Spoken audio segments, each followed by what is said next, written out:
We're not going to go through all of that again. Don't be daft. Hello, everyone. How are you all doing? Welcome, welcome, welcome to the third Tuesday live stream, this Tuesday, 17th of September. Hope you're all doing very well. I'm in a bit of a quandary at the moment because these glasses are like computer glasses and they work like there, but they don't work very well there. And then my regular glasses kind of don't work there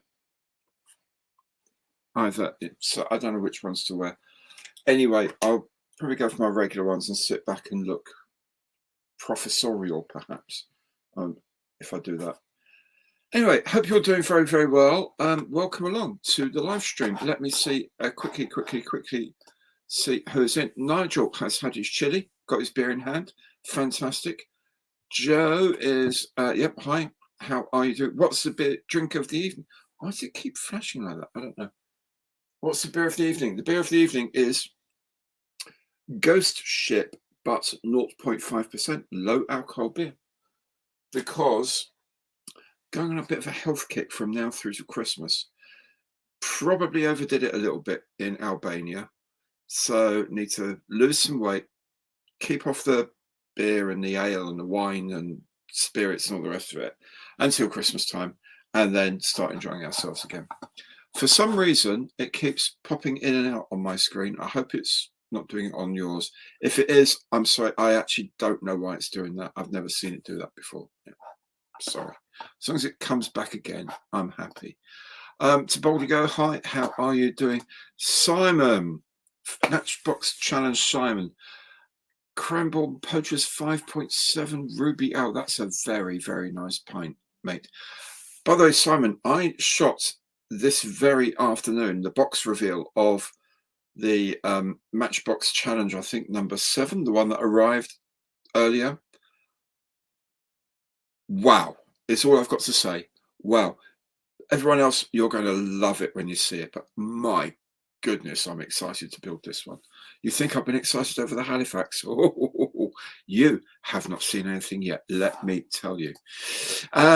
Ivan, how you doing, my friend? John, Christmas is and just gonna rush all through these as much as I can. Just quickly see who's drinking what. Harry's got a nice glass of cider.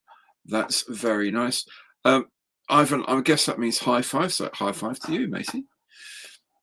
Jim is in all the way from Chicago. How you doing? Windy City, Chicago. Good to see you, Jim. Always a pleasure to have you along. Graham is in the house. Good evening, everyone. How are you? Richard Forbes is it? Dan Usher, how you doing? Lots of highs to everyone, to each other, which is lovely. It's very community, which is what I like. And of course, the star of the show, Nick Johnson, is here. Mystery Box Nick is here with a beer and a sandwich, wondering what's to like his conundrums, because I think Nick's forgotten, which he sent me 2. One for this Tuesday one, and then one for the next Thursday one. And I think he's forgotten which is which, or maybe he's forgotten anything. I don't know what he's done anyway. Yeah, evening, everybody. Good to see you all. Really good to see you all. Bobby G, how you doing? Good to see you. Everything is very good. Thank you. And he says, evening, everyone. Enjoy the game show. Tonight, I would like to nearly win. Okay, well, do you know what? That's a possibility, my friend. That is a possibility. We will see. Let me just try something for a minute. Remove that from the studio. There we go. Okay. And Jim says, I've no doubt tonight's conundrum a bit for conundrumming. Conundrumish. Conundrum, I don't know. It's going to be a tricky one, that's for sure. Don't know why it keeps doing that. Hello, everyone. Just going through all these hellos. Everyone's hello, everyone. It's really nice that so many of you are turning up and leaving messages saying hi to each other. That's really cool. Paul, evening, Gary. You even have my 11-year-old Grace. Welcome to the show. Very, very huge welcome here. Oh, Mikey, how you doing, Mike? Good to see you, my friend. Screen fun here. Okay, well, what happens is every now and again on my screen it goes to like the background, like it's good. But if it's not doing it out there, then hey, that's a result. I hope you will, Mikey. Love to all the family. Actually, see, it did it just then for me. I wonder why it does that. I hope everyone is enjoying themselves. A pint of Airfix water. Yeah, okay. Oh, hobby time. How you doing? Chris Evans got some old crafty hen 6.5. 6.5. Ooh, Dan, Diet Coke in the saddle tomorrow morning. I know, yeah, but we can still have fun without alcohol. Crazy Load Chat. Yeah, don't say hi or anything, but straight 10 memberships. My friend, Crazy Load Chat, thank you so very, very much for that. Just to remind anyone who gets gifted a membership tonight, what that means is for the next month, you'll be getting the supporter special every Saturday, which is like half an hour or so of me just rambling, but it's also about like what the channel's doing, what my thoughts are for the channel, and just a bit of background to what goes on here and how the magic happens. Let me put it that way. I don't know, but hey, Crazy Lodger, thank you so much, guy. Really, I hope you're doing very, very well. Nick says, so it's a Stranraer salmon. Oh boy. I'm not going to give in because it could be, it might not be. I'm not going to tell you because that's, there we go. Oh, here we go. Crazy Lurcher, what's the Albanian version of a Hawaiian shirt? They don't really have a national, like, luau type shirt, I guess, really. Sad. I do have an Albanian t-shirt with like, which is red with the Albanian double-headed eagle on it. But do you know what? I guess the Albanian version of a Hawaiian shirt is a Hawaiian shirt, to be honest. I think it's a universal thing. I don't know what, I didn't notice anyone wearing anything too bizarre when I was away. Dane says, I think you should do a review of the paints when you get used to them again. I guess you're meaning the A-stand paints that you sent me over. Thank you very much for these, Dane. These are the A-stand metallic lacquers, which essentially are Alclad 2. And so he very, very kindly, Dane, sent me the base gloss black and some aluminium shades so I can have a crack at doing my Mustang in some nice colors. So thank you very much for that, Dana. I really do appreciate it. There's a few other bits and pieces and thinners and some outlaw primer and stuff like that. There's a whole batch of stuff. So thank you so much. I will try them as soon as I got used to them. I will definitely do a review of them. Let's see, all these different things. Everyone's saying hi to each other. I'm sorry to rush through this, but I've got to catch up on this. Brian says it's a blip in the matrix. Yes, it's deja vu all over again. There it goes, just like that. It's also, so click the like button. Yes, thank you for reminding everyone, click the like button because every like counts. Nick says, Jacob, I guess Jacob Debman, he needs your address to send stuff to. I don't know if you actually caught up with each other, but do send. And I think actually, yeah, there you go. So if you're wondering why they're doing that, it's because Jacob guessed the kit correctly in the last live stream, and Nick is sending him a new kit, his very own mystery box, which is nice. Paul Booth pops in and also has gifted another 10 memberships. Paul, thank you so very, very much, my friend. That's really good of you. So another 10 of you at random are going to be enjoying, if that's the right word, you're going to have delivered to you the supporter special every Saturday, and I think people enjoy it. I think people enjoy it. Ben, I'm going to come back to your comment in a minute. I just want to catch up on everything else here. Yeah.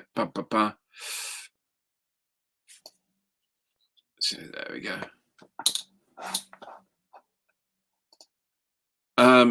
Julian, I didn't notice anyone wearing anything too bizarre when I was away. No mirrors then. Well, yeah, I am a huge fan of the Hawaiian shirt. Let me tell you, I have some from Hawaii, and they are beautiful. They're absolutely beautiful. I'm a huge fan of them. Michael says, did I manage a sneaky addition to the stash from Albania? No, because there are no model shops anywhere that I go in Albania. I guess there might be some in Tirana, in the capital, but there are none in the village, basically, where we were staying in Velipoja, and there weren't any that I know of in the local big town, Skoda, either. I suspect there might be something in Tirana, but I also suspect an awful lot of people go through mail order if they're going to do any modelling. Oh,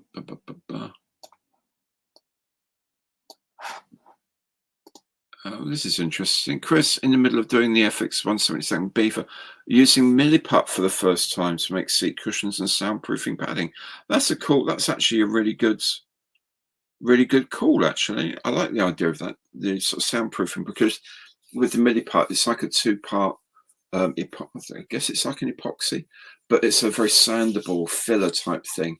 And if you put it on, you could very easily sort of drag a spatula across it or something to get that sort of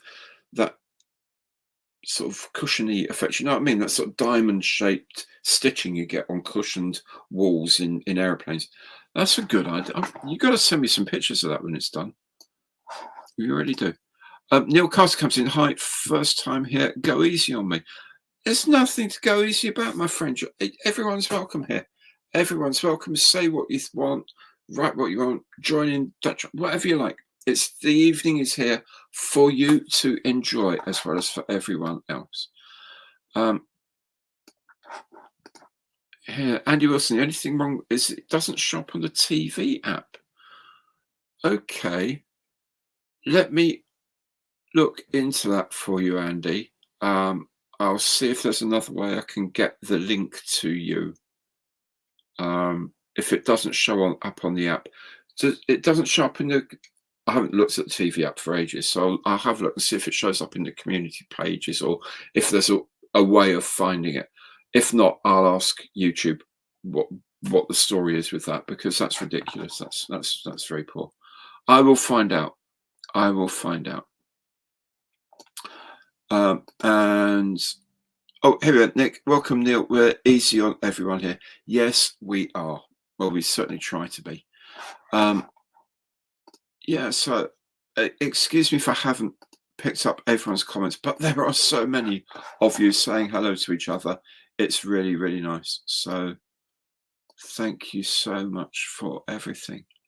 Okay, I'm going to go back to a comment from Ben here. And I would like to know your opinions as well here. Any thoughts on the Airfix display team Sabre? Think they would have been better doing a display team Hunter release. Okay, well, look, here's the thing. About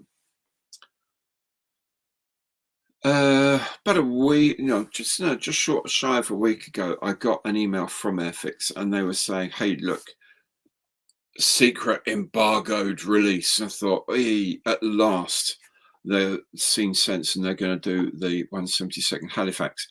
But no, what the release was the 148th F-86 Sabre, but they've just done two American schemes. And it's kind of cool, because it's about time they did American schemes for the Sabre.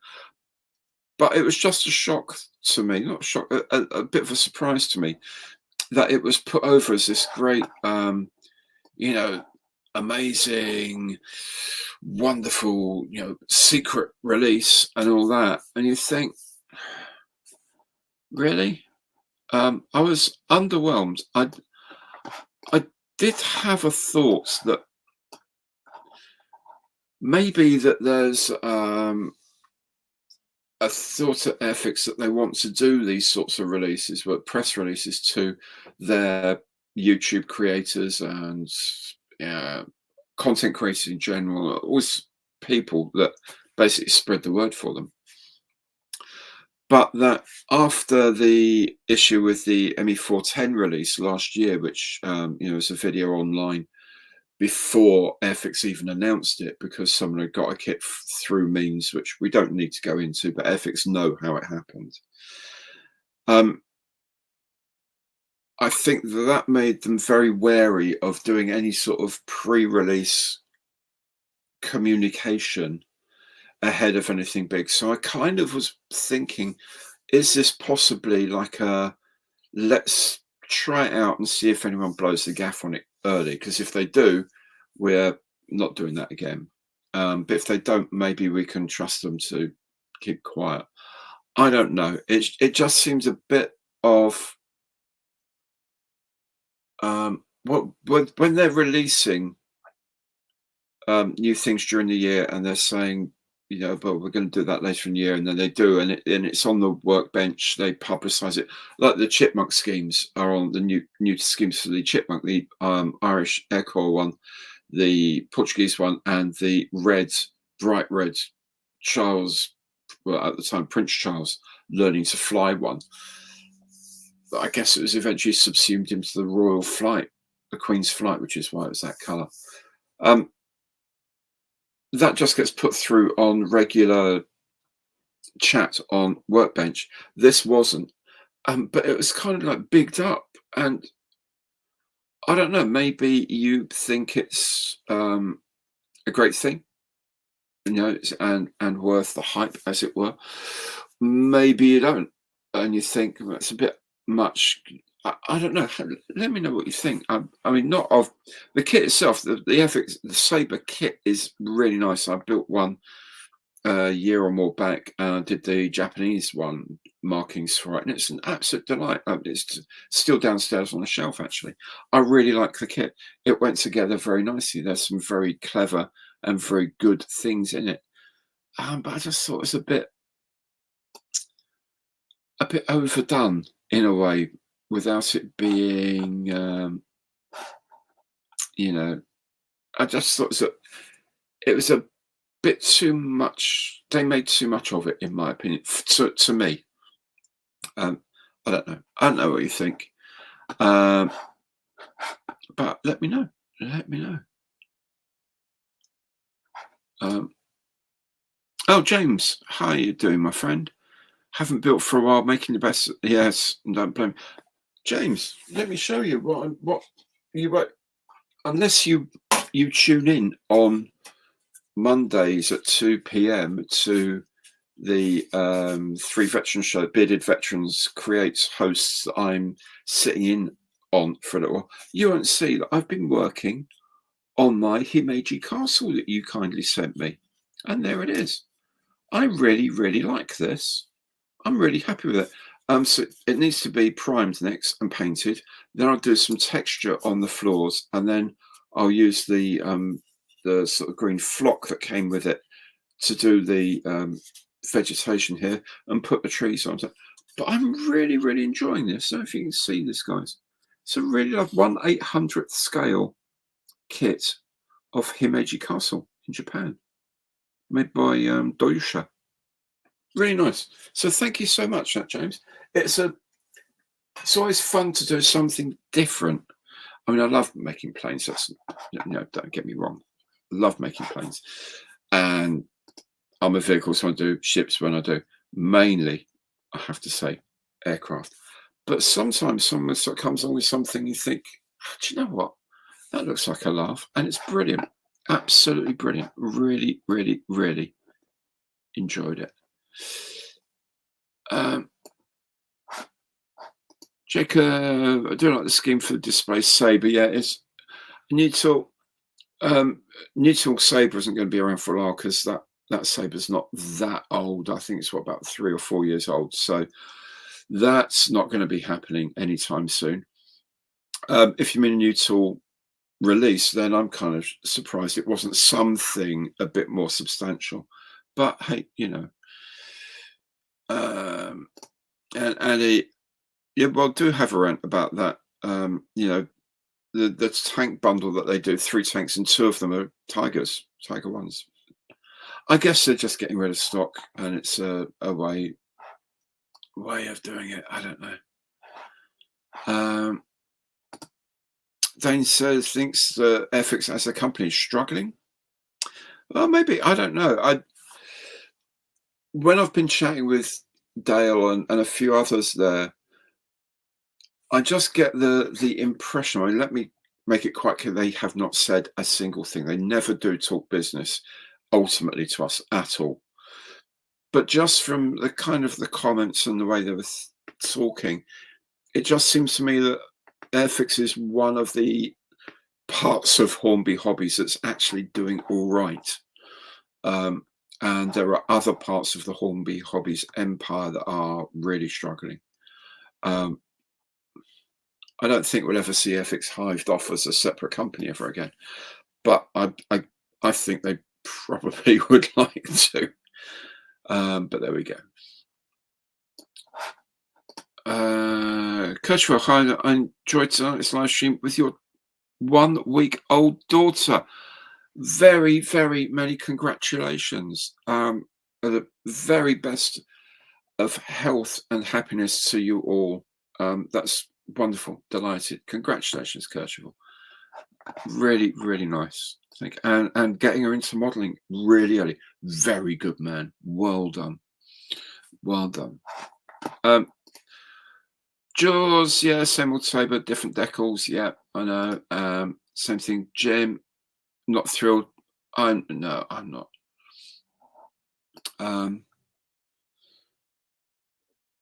Yeah, I mean, you're right, Jim. It's time they did do some US markings, and the fact that one of them was based in the UK is cool. But then they've already done the RAF sabre or Canada sabre. So maybe that kind of will appeal to it. I don't know. It's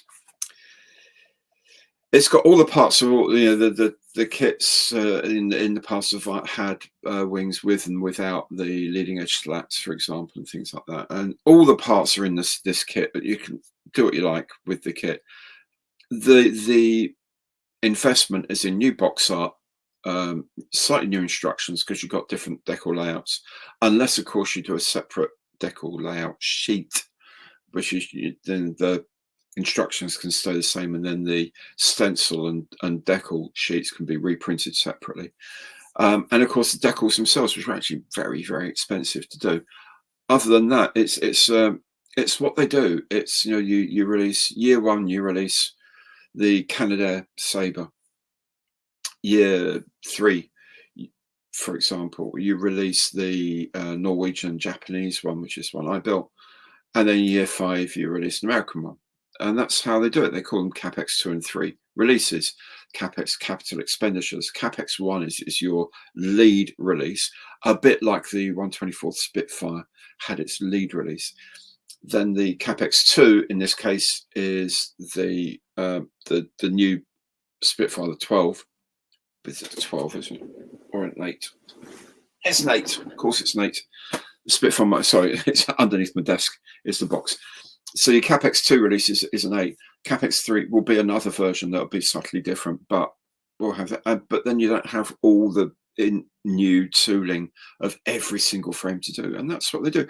And they plan these ahead. I was talking with, maybe you saw the interview I did with Chris Parker-Joy at Airfix, who designed the Liberator. And it's very, very obvious from the way the Liberator is put together, where the nose section is completely separate and joins along a panel line, that it is intended that there are going to be many more releases of the Liberator, indeed, because there are so many different versions of it.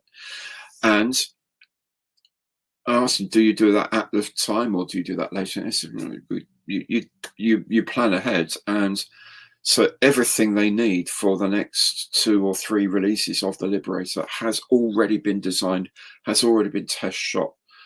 Everything's ready to rock and roll on it. So that's just the way to do it. It's a way of making as much money as you can out of an individual project. So we'll see. We'll see how it goes.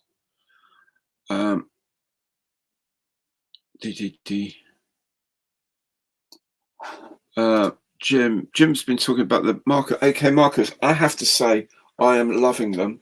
I've got a set of them here. Let me quickly show you. If you haven't seen it before, here's a Mark 1 models bowfighter, 144th scale bowfighter. That's painted complete. Actually, no, the underside is Atom, because they don't do a azure blue.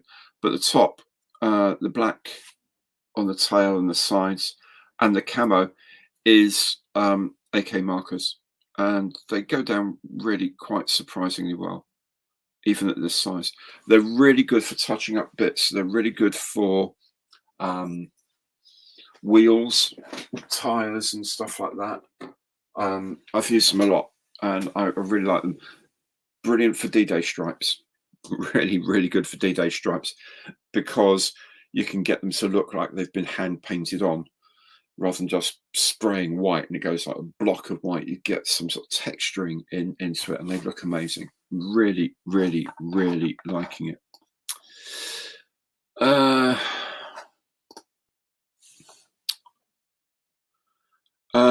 You can't please everyone. Yes, very strange. On after the Sea King, and sort of, well, yeah, but remember the Sea King, of course, was a brand new tooling, and they haven't released their late summer, autumn brand new tooling yet. I haven't heard anything. The other thing is, I knew it wasn't going to be a big new tool, because they sent me a press release with you look at it, it says press release, embargoed announcement, and all that. You think, yeah, whatever. It's not going to be anything major, because if it were anything major, it would be the marketing team saying super secret meeting on this date. Please come along to this venue. We'll be telling you about something very exciting. So with the Sea King, for example, they took us down to Classic Helicopters. Well, they didn't take us. We took ourselves down to Classic Helicopters, down not far from Yeovilton. So you kind of knew it was going to be some sort of helicopter release. I would love them to come up and say, we need you, we would like to invite you to a press meeting, because that would mean something really big is coming on. And I don't know when that's going to be, if there is going to be one or what. I really don't know. I would have thought before Telford, they've got to have something big for Telford. Anyway, anyone tried the Airfix mystery box? Yours arrived today. This week's kit is a bit underwhelming. It's a risk, isn't it? Because the first week was the PR Mosquito, like 24 quid kit for 10 quid.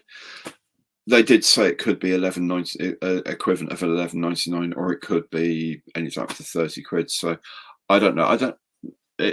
I actually don't know what this week's kit is. Maybe you could share that with us.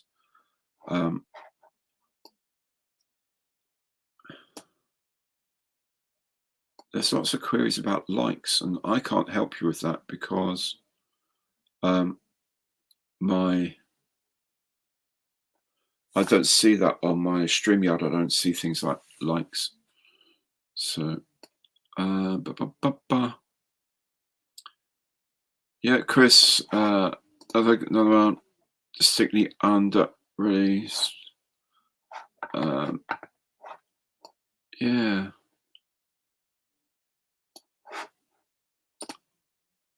James, it's chuffed. Great. The flock is radioactive green, though. It is actually. Well, the radioactive green is the tree. The stuff they use for trees is like a foam, and you tear that up to do tree foliage. Although the flock is quite an aggressively green, if you know what I mean. But yeah, I just think that was absolutely brilliant. I really love it.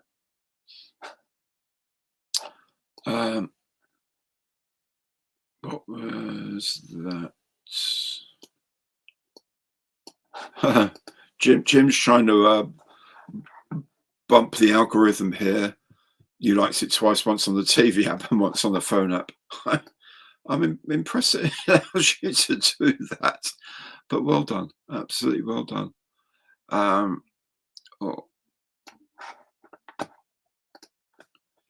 ICM seems to release a new kit every week. Airfix and refill once a year, it feels like. Yes, it does. There are reasons why ICM can release so much. A lot of it is to do with the fact that pretty much everything is done in-house. They don't actually make the tooling. That's done elsewhere. But everything else is done in-house, including the pressing. So, and everything's all integrated together. So easier for them to have a quicker turnaround. Revel basically has been once a year for a new tool. Airfix do a new kit, do what, about 4 or 5 new tools a year, roughly. I don't know for sure. Revel has been one a year. I know that Luke, who used to be the researcher at Airfix, is now at Revel. Part of his push is to get them to start releasing more stuff. So let's see how we go with that. But it would be good. Yeah, how about new tools? Short Sterling. Yes, the Soleri version is lovely. I'm not massively into photo etch, especially when I'm never going to see it again. Quite literally never going to see it. But, you know, it's a lovely kit. Apart from the bombs in the bomb bay, the way the bombs fit into the bomb bay is actually quite poor. But everything else is really nice. Really nice. Oh, this week's one is a vampire gift set. What was that? The T11, 1/72 T11. I've never made one actually.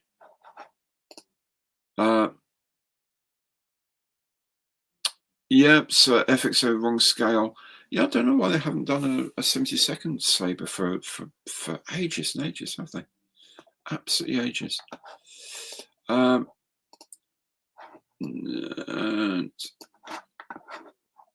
Julian,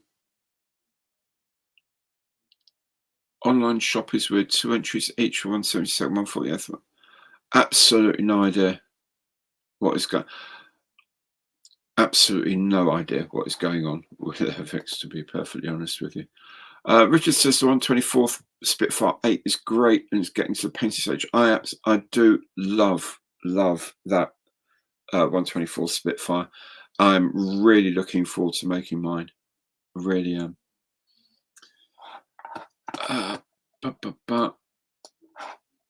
Jim says hoping they focus on a 48th Lysander. It's something that has been mentioned to ICM as well several times, to do a 48 scale Lysander, maybe even a bigger one, but also have some SOE and partisan figures to go with it, because they do like to do figure sets with aircraft.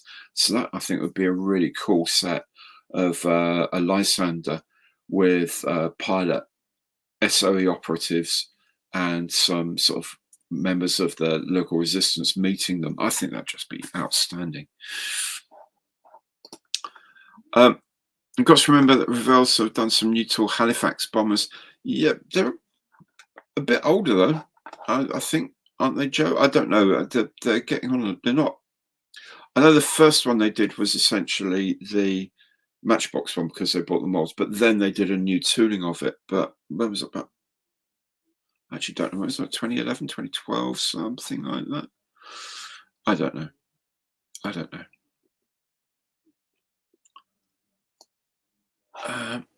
Here we go. And you just said, I don't have diabetes. Plus, good for you. Good for you, Purple Wolf Game. Glad to hear that.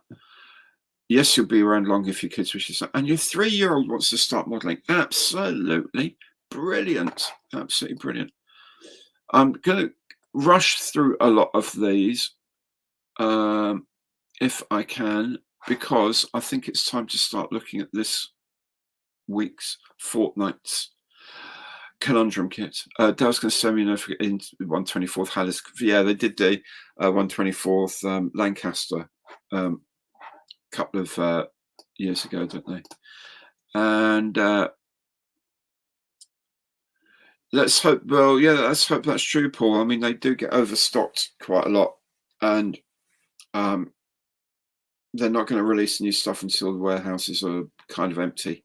They actually have quite limited warehouse space, so if they know something's coming over on a container ship, then they know they've got to clear some space, and that's typically when these sorts of things happen, and it's typically sort of heading into autumn. So hopefully, fingers crossed, we'll be hearing something very exciting soon. Okay, right. I think we'll make a start on the conundrum. Just want to go through things. This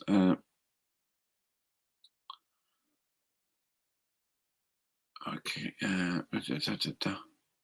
Maybe I'll come back to some of these.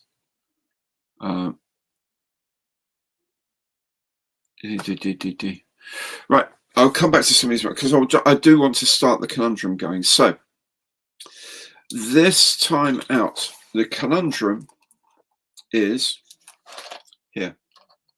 So what just busted my tank? Okay, I'll put that up as maybe a slightly. There you go. That's better. So what just busted my tank? Size-wise, this is what, about 25 centimeters long, about 4 or 5 centimeters wide, a couple of centimeters tall. Think in the old school days, a pencil case sort of size is what it is. Sounds like there's a lot of bits in it, but I don't know for sure because I haven't opened it. So that's the conundrum. Remember, what you have to do is guess what it is, what company made it, and what the scale is. And if you get all of those three right, Nick will send you your very own kit as a prize, a mystery prize as well. Okay, I'm going to go back quickly, going to see things.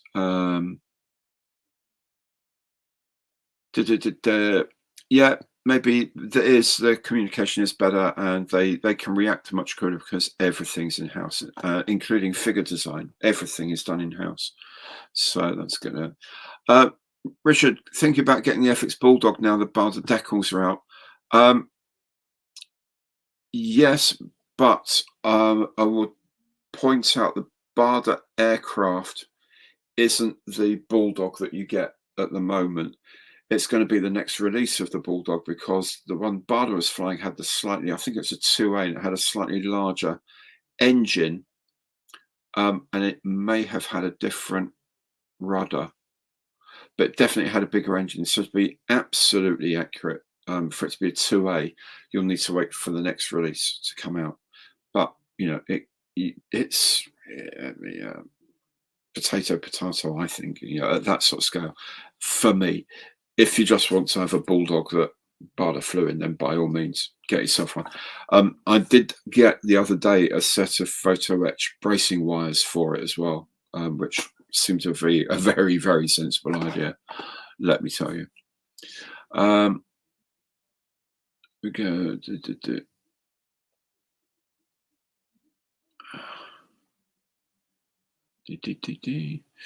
Sorry about that. I'm just going back over these things.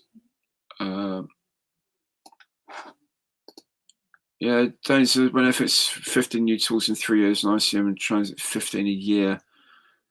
Yeah, I mean, the Chinese competition for, I would say, probably has, I don't know how big these companies are. I suspect that they have more staff. Also, being in China, they're right next door to the actual tool makers. In fact, some of them may even have their own tool makers. So that makes life easier. Remember, if you're an Airfix, you do your designs, you do your 3D print and build to check everything out. Once you're happy with it, you send it to China. The guys in China then make the tooling. They then ship it to India to the guys who are actually manufacturing the kits, apart from the Spitfire 124 Spitfires, which are wisely done over here. They then start doing test shots. They've got to ship them over to Airfix to check the test shots. There may be some issues with the tooling that need to be corrected. So they'll brief the guys again on tooling, and things can get changed very slightly. All this toing and froing requires air freight and customs and all the nonsense. It's such a slow process. ICM, most of the production process is in-house, so doing test shots and altering things that can be done there and then.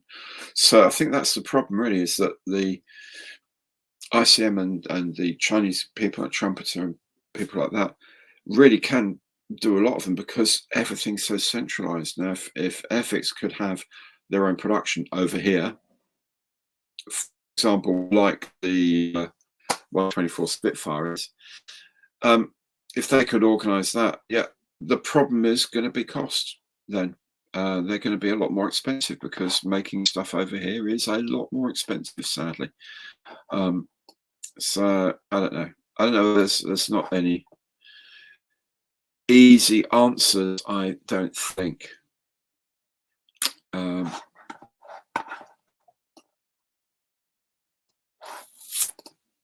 Andy asks, Airfix seems to be dropping out of the 135th Armour market.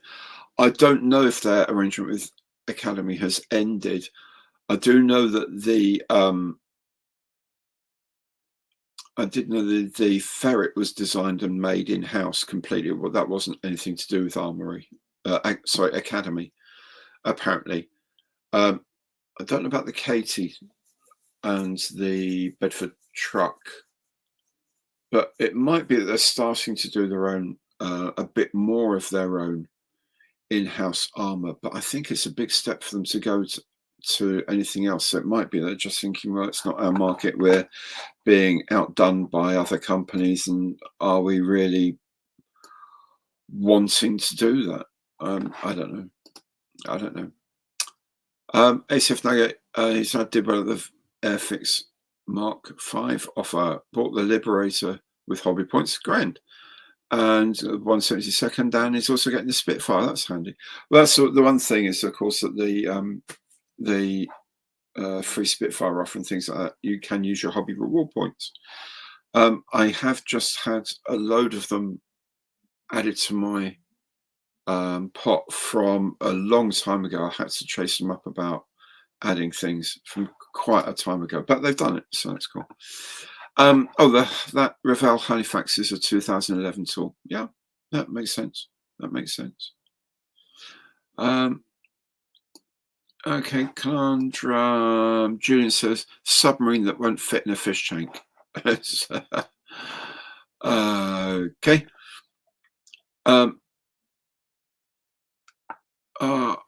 I got it. So Nick's now remembered what it is. That's cool.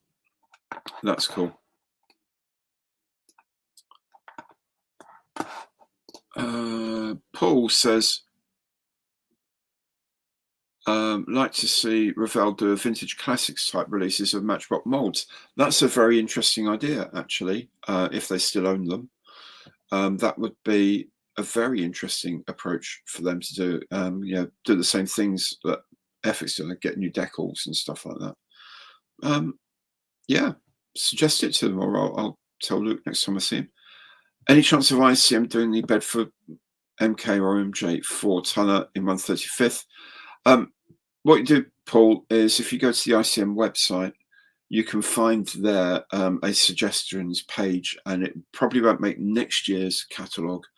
But if they like the idea and they think it's a goer and it's in one of the catalogues and it actually comes to market, you'll get a free one and your name will be in the catalogue as well. So check it out on icm.com.ua and look for their suggestions there. Got some guesses coming. 144th LNS A10.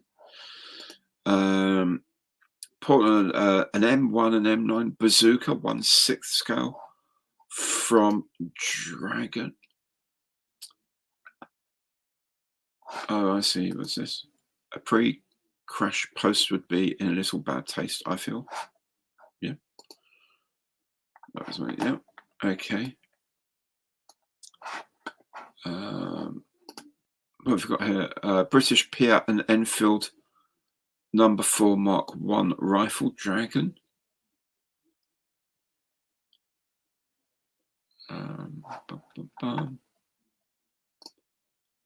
Alex just built a special hobby. Emil tropical. Okay, very good, very good. Richard Clements, a Panzerfaust 3060 set in 1/35th scale by Mini Art. Who knows? Who knows? Ian, good to see you, Ian. Hope you're doing very well. Hope you're doing very well. Take it easy when you're driving. Don't get too excited about things. Where are we? Dave just gifted 10 memberships. Oh my goodness, I've got 30 new members tonight. Dave, thank you so very much, my friend. Very, very generous of you. Absolutely amazing. Really nice. Very nice. Let's see.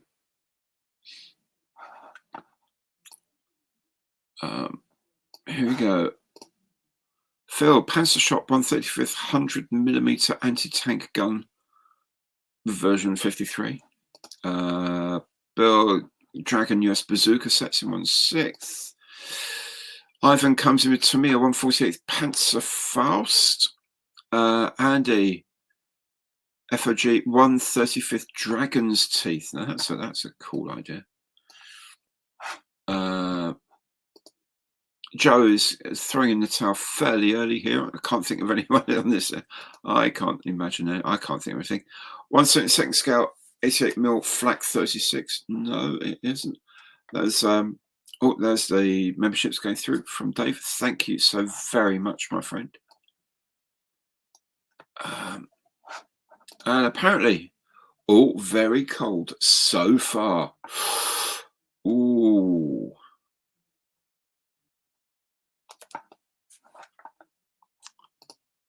Richard, accurate armor closing. Yes, of course, they've got a great catalogue.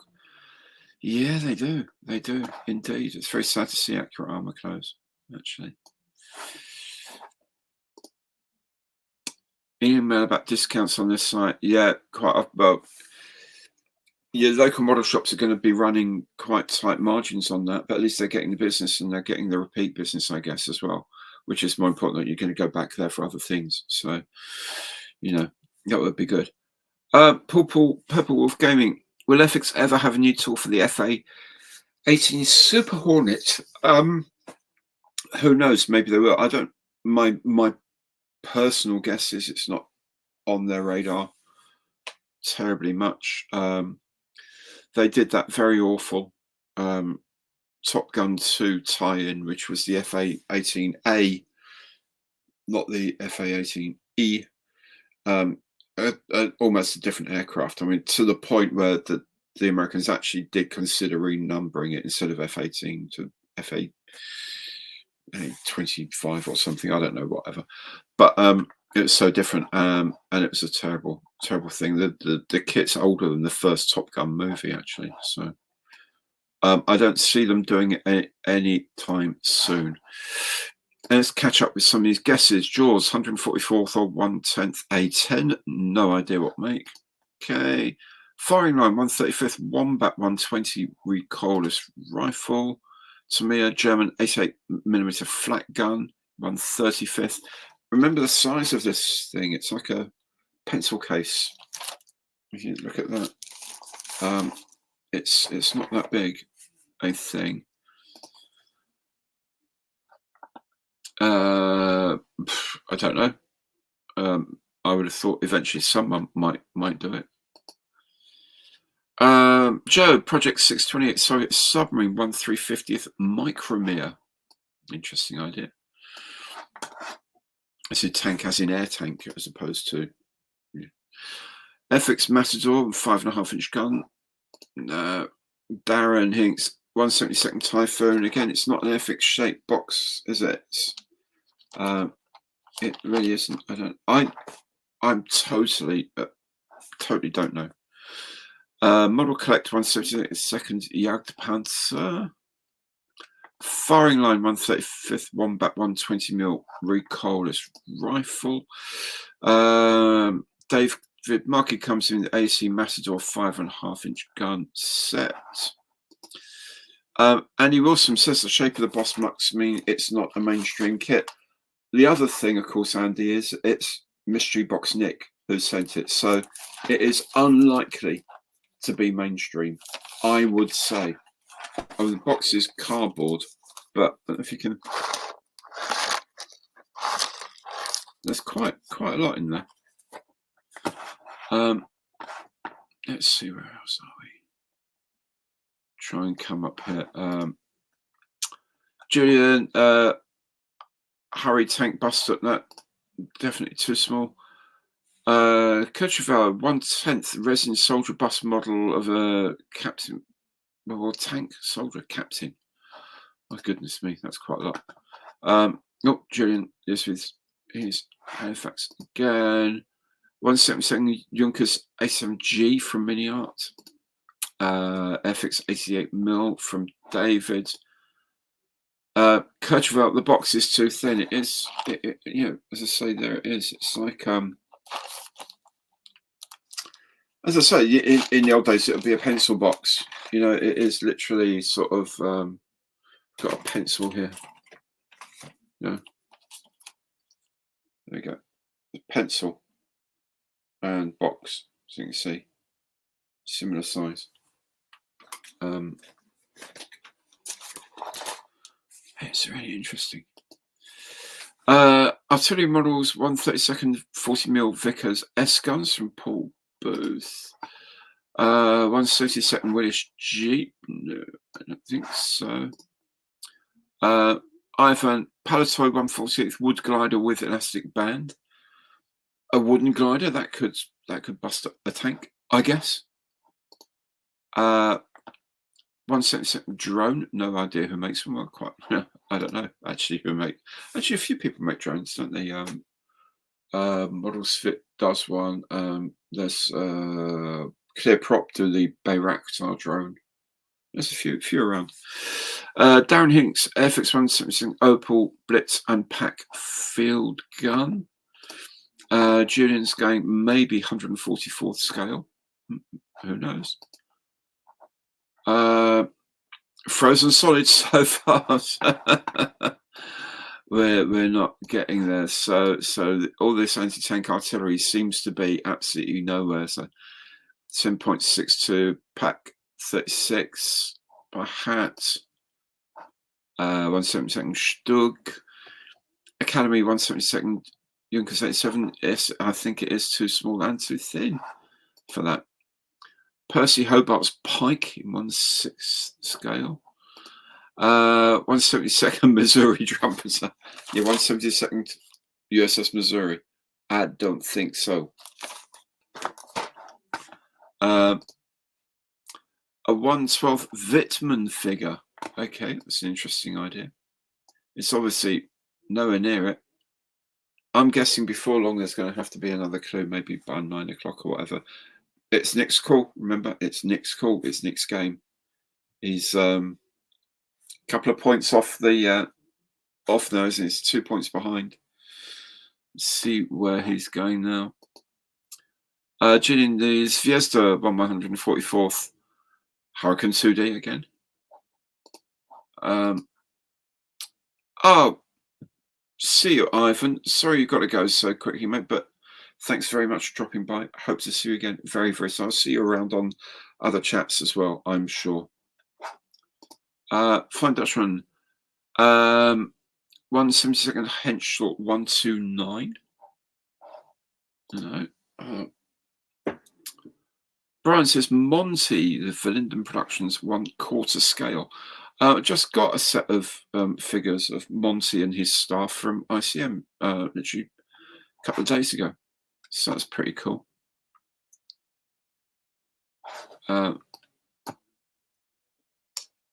Your size 9 boot, when you actually certainly tread on it, it's, I don't know about if it's more of a sort of size 6 or 7, I think. Tank could be an aquarium tank, so I'm guessing one of the alien figures, says Richard Bennett. Very. I'm totally intrigued. Absolutely dumbfounded by this one. I really am. I've got to tell you, I have no idea at all. Purple Wolf, Italy 1/72 scale Sepica Jaguar. No, it's not, and I can tell you why. Because somewhere around, I do have one of those. Oops, right at the top of my stash. Excuse me, one moment while I reach for the very top of the stash. Oh, there we go. Italy 1/72 scale Sepica Jaguar. This kit. Quite the difference. Quite the difference. We'll make that soon, I hope, if I can. I do like a Jaguar. Bravo 6 35-111 US Tank Commander Trophy. 1/35 scale, I guess that is. A Frog Typhoon 1B. Tank Buster. Also coming in from Flying Dutchman again. I think even that's even too narrow for a Frog kit, unless it's a really, really, really old, weird box design. But I don't know. Graham Coxon points out that some fish are called tank busters when they outgrow them. Okay, very cool. Very cool. 1/72 scale mantis shrimp. Oh, interesting idea. Joe says one of my favourite aircraft, the Jaguar. Yeah, it's a beautiful thing. Absolutely beautiful thing. A remarkable aeroplane. Absolutely remarkable. A10 Thunderbolt 144th Revell. No, I don't think so. Yeah, Jaguars. We were chatting about Jaguar. Is it yesterday on the Three Veterans thing, and it was interesting that John was relating some stories he'd heard about the Jaguar being actually relatively underpowered as well. But I don't know. I don't know about that. I get, well, if he says that they are, because he knows a lot about modern combat jets. He knows people who know a lot about them as well. Dan Marshall won the Mark 11 torpedo from ICM. Graham Love, the Jack got that at 1/72 Hasegawa kit. 1/1 scale puncture repair kit. You know, it's kind of like that hobby time, isn't it? It's that kind of thing with the, like the metal sort of rounded. Yeah. I can see. I really can see what you got. How you got to that one. Voyage to the bottom of the sea. Seaview 1/350th. Interesting idea. Bobby G, is that Italo Jag meant to be a decent kit? I believe it is a very nice kit indeed. I really do understand it. It's a lovely kit, and I've had a look inside the plastic. Looks grand and stuff like that. It looks a nice, really nice thing. Julian comes to the Tory Factory 1/12 scale gun 15 American. Oh, the Javelin anti-tank missile. Okay. Rumours are that Airfix are doing a 1/48 Jaguar this year. I've heard rumours, and I've also heard people say that Airfix have completely stamped on it. I don't know. It would be delightful if they did. Really delightful, and they'd sell loads of them. Dutch Dave, 1/35th Hele 25mm anti-tank gun. Charlie comes in with 1/48 scale empty fuel cans. Very interesting idea. Stanlett's Bruce the Mechanical Shark from Jaws. A very interesting idea. Leslie comes in with Koyo's 1/28 scale Typhoon. 28th. I understand where you're coming from, Leslie, but no. The Esky. Oh my goodness, what was that like? Do wonder. Good Cheval comes in with the Valkyrie Miniatures DAC tank bus set. 1/35 scale. Paul comes to the Team Yankee anti-tank platoon. Dan is off on his way. Dan, thank you so much for joining in. Really, really glad you could. Have a good sleep. Have a good sleep. Leslie, it's a Boxwood Grillo's kit and it's a tiny box. Okay, but this is a tiny box, I'll give you that. I guess if you break it down into sort of the basics and then cover it with something, yeah, could do. Oh, here we go. Made the Artillery Dragon. It's excellent. Oh yeah, Coltishall. I remember Coltishall. RAF Coltishall 14 Squadron, I think, weren't they? I'll do is that the Graham Coxon. It is the Graham Coxon, but may or may not be the one from Blur, but it's definitely the Graham Coxon. Let me tell you. Oh, cheese essay. Okay.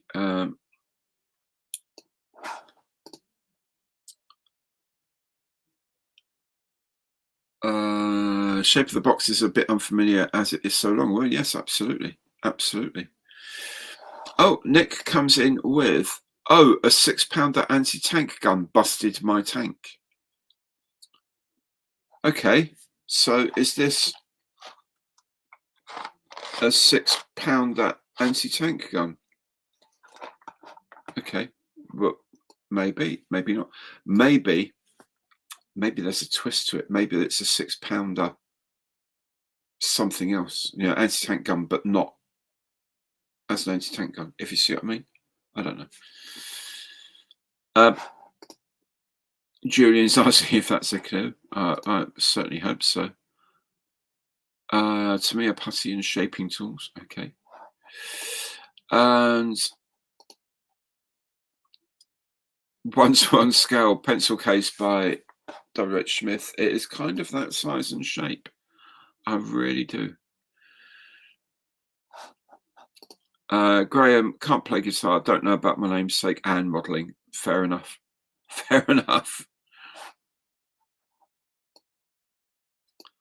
Yes, that was a clue, apparently. So that was a clue. Oh, a 6-pounder anti-tank gun busted my tank.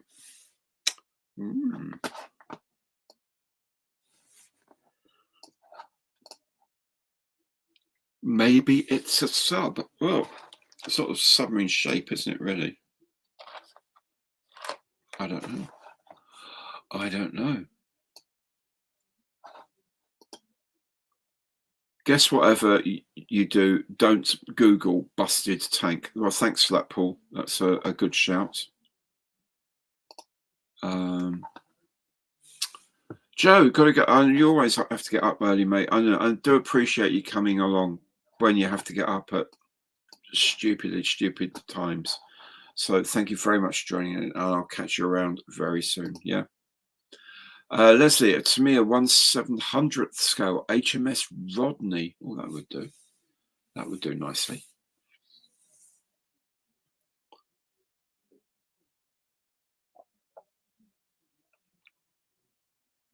Oh dear.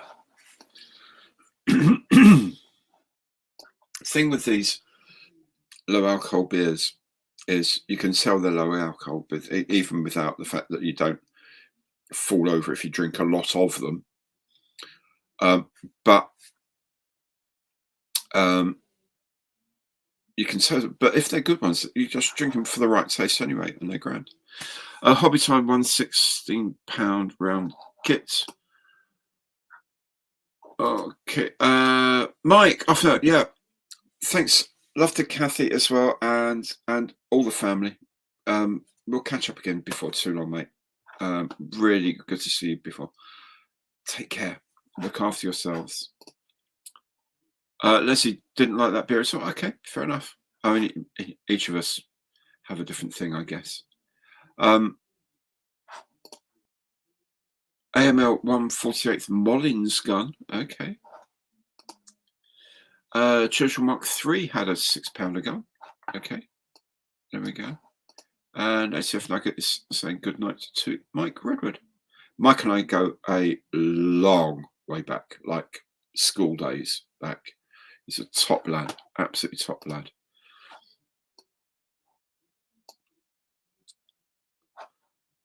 Okay. So we're looking at some sort of £6 gun, effectively. Fiesta 135th scale British £6 anti-tank gun on there as well. Graham Nimmo scale 75 135th broken tracks. Interesting idea. Interesting idea. Yeah, I mean, low alcohol beers, you just got to go with them for what they are, rather than thinking of them as directly a substitute for beer that you would normally drink. You just think, I've got to think of them as like a slightly different fizzy drink, really. Yeah, there's some that I like, there's some that I really don't like, but there's some that I like, and yeah, I really have to start looking after myself a bit more. So cut back on the alcohol, start eating much better food, and do a bit of exercise. Going to maybe start looking into doing some Tai Chi soon. Get the older joints and balance and all that sorted out. Bit of stuff for the head as well, because it's, as you all know, it's been a very, very, very stressful year, and that hasn't helped anything. So, yeah. So we haven't got anywhere near. Are we anywhere near at all, Nick? I mean, you know, £6 anti-tank gun busted my tank. What do we reckon, people? I'm really struggling with this. Really am. Really struggling.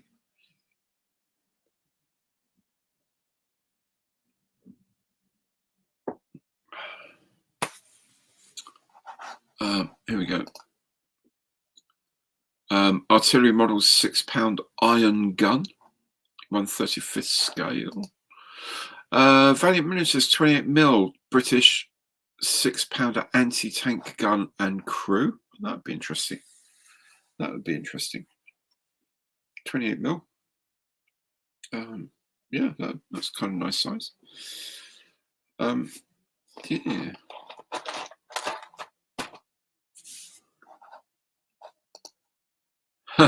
Thinking slightly out of left field here. ICM paint kit for British World War II armour. That's not a bad idea. It's wrong, I can tell you, but that's not a bad idea. Graham, Atlantic Models Fairmile D MGB in 1/350th. And M1841 £6 field gun from Courchevel.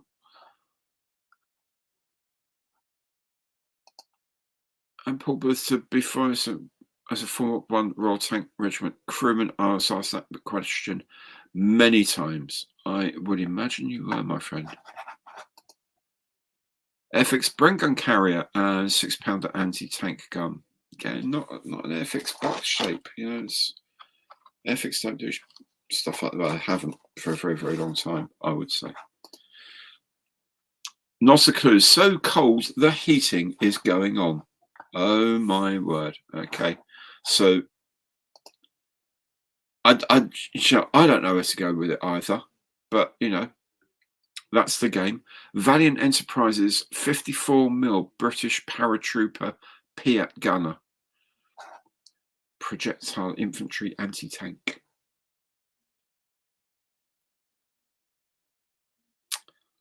Yeah, I don't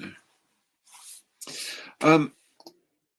Whilst y'all are trying to guess these things, just I don't know if you saw on Monday Matters the fun we had on the way home, nipping into the cockpit of our aircraft once we'd landed, obviously, and parked up and shut everything down. We went up and we were able to go and sit in the front end of the A320, which was a very nice experience, actually. AFV Cub 135th British Quickfire £6 Mark IV. Yeah, so I think that's going to be Oh, yeah, yeah. Nick could be taking 4 points tonight. He could, but he don't like to, because if someone wins, then he gets to send something out. He's a really nice, generous guy, and he likes sending stuff out. So, yeah, it could be a real tricky one, this one. But yeah, so it's just, bumps into the captain when he was off the flight deck, having a break, having a coffee. I was in the queue for the loo and just having a chat with him. So so nice to know that he trusted his second dickie to do all the steering, and because I could feel it was starting to descend not far out of London. So you trust him to do all of that. Yeah. He's very, very good. He said, just chatting away. And he said, "Oh, well, when you leave the aircraft, do pop in and say hello, won't you?" I said, "Okay, yeah, thank you very much, Captain. I will do." Oh, sorry, John Christmas is there first. Hotchkiss H35 3D model from Coon Lane Models. Julian says, "Well, I'm out of ideas." Well, Scale Mates is lol. Yes, very good, Julian. Very good. So as we're sort of exiting the aircraft, thanks to the flight crew, the cabin crew, because they were really, really nice as well, really good. And I said, and she said, "Oh yes, the captain wanted to say hi." Get into, and the captain was, "Yeah, come on in, sit down, come and sit down, and we'll get out of the way. You sit down here and have a look around, and got any questions and all that." It's really nice of him to do that. So I was in the captain's seat, Maria was in the first officer's seat. On the way out, a similar thing happened, and Maria was in the captain's seat, and I was in the first officer's seat on a 321 Neo that we flew out on. But it was really fascinating, absolutely fascinating. Chris Evans says punt gun. Ian says, "Yes, it's a Hinkelsteiner diorama set." Sarek Hobbies 176 scale 17-pounder Archer. Richard's saying, "I'm thinking something related to the Paris as it's the 80th anniversary of Market Garden." Interesting. Nick says 172nd Unicraft Martin Baker Tank Buster. Okay. Martin says 1/12th scale historical Oliver Cromwell figure. Mini Art 1/35th German Tank Riders bust set. Airfix. I guess you mean the Airfix Oliver Cromwell rather than just Airfix as a guess. Model Monkey US Navy 24-pound cannon Cecil Ironworks USS Constitution 1/192nd scale. Obviously not. Ian says 1/72nd 88mm gun. Nick comes with, there's another clue, a 1/2-inch armor plate included as standard.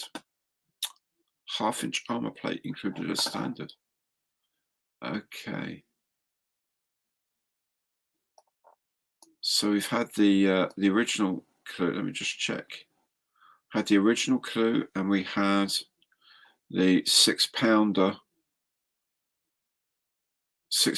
clue at 9 o'clock. So that's 3-1. And another clue now. That's 2 all again. So one more clue, and Nick is 3-1 up. Accurate Armor 135th Milan team. Charlie Hele 172nd Summer S35 tank. John Christmas comes Del Prado English 6-pounder cannon. Yeah, it's quite right. It's okay. I think we know. And the Aber 3509 foot barrel for a 40mm Bofors anti-air. However, we do have a winner. Believe it or I don't believe it, Nick. I do not believe it. I'm going to have to open this now to find out who won it. Wow. I'm very impressed that someone's got it. I need to increase the dramatic tension by the fact that my scissors no longer work. I'll have to find what these will do. This scalpel will do the trick. There we go. So, what is it? What on earth is it?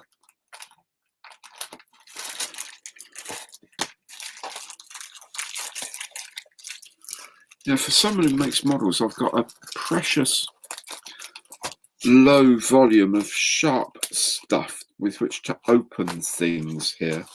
They've all gone blunt or disappeared.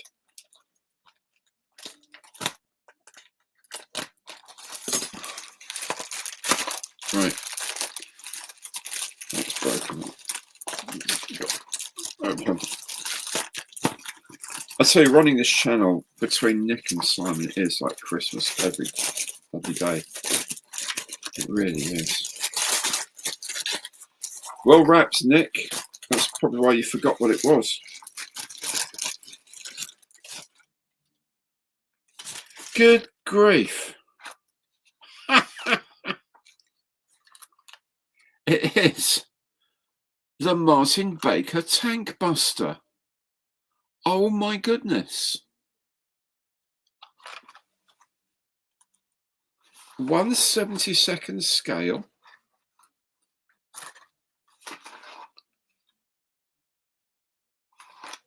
From Unicraft. Unicraft were famous for doing some really weird stuff. I had no idea this vehicle even existed. Wow. Nick Coles. Nick, what you need to do is email me stuff@garysevans.com. I will pass on your details to Nick, who will be sending you something very interesting in the post. Okay, well, the instructions are really helpful. There we go. That's the instructions. Wow, well done, Nick, for guessing this. Some decals which probably will be replaced. Okay, single seat loading monoplane with twin booms linked by a fixed tailplane and elevator.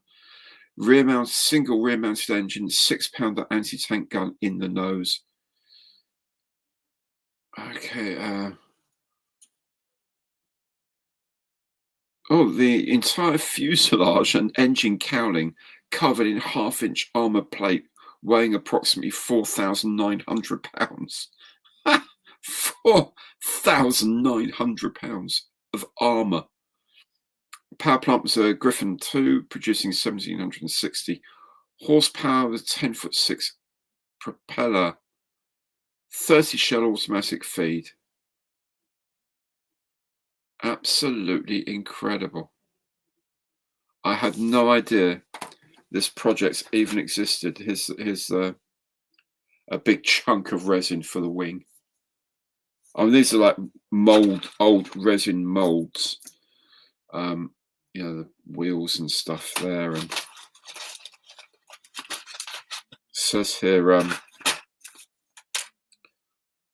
caution, the model parts are made of brittle resin. Please take your time and be careful. Tip, use hot knife to separate the part from the sprues. Yeah, but a hot knife to do those? I don't think so. I think you might very, very gently use a modelling saw there. But what an amazing thing. I haven't made a resin kit for a long time. I haven't made this sort of resin kit for a very long time. Four-bladed prop, yeah, four-bladed prop. I mean, the thing is bonkers. I mean, it is completely bonkers, let's be honest. There's even a little blown canopy there as well.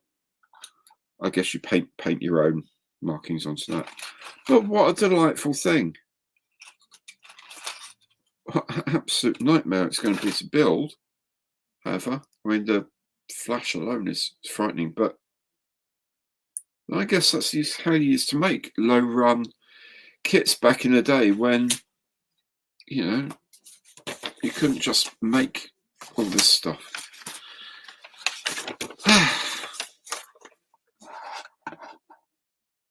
Oh, hi Tiff, how you doing? You all right? Good to see you.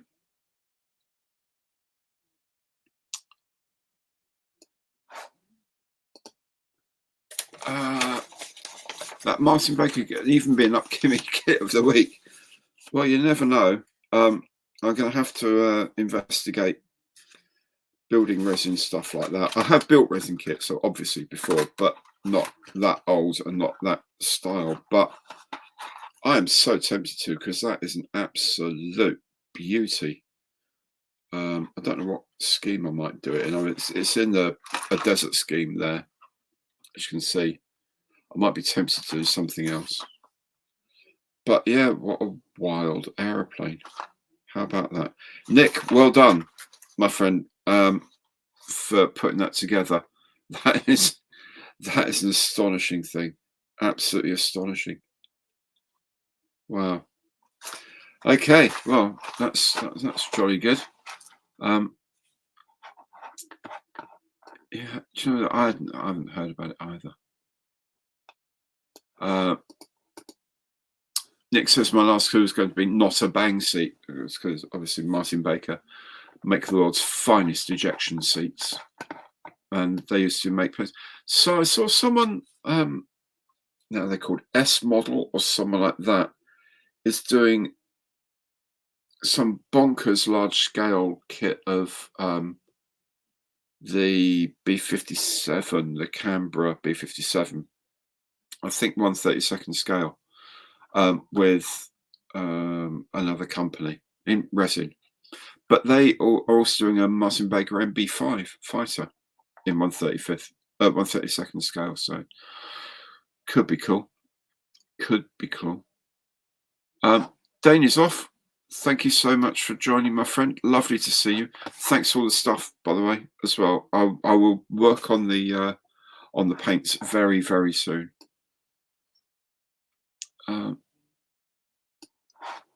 Yeah, Rob comes in with, never mind the seat. That kit is totally banging. Very good. And Graham can share the relief that we know what's going on and can get a refill. Very good. Very good to hear. And Rob says a definite kit of the week. Okay, well, we'll see.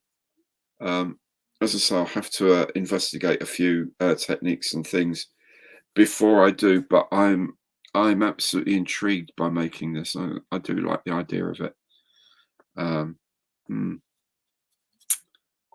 Yes, we'll see. We'll see.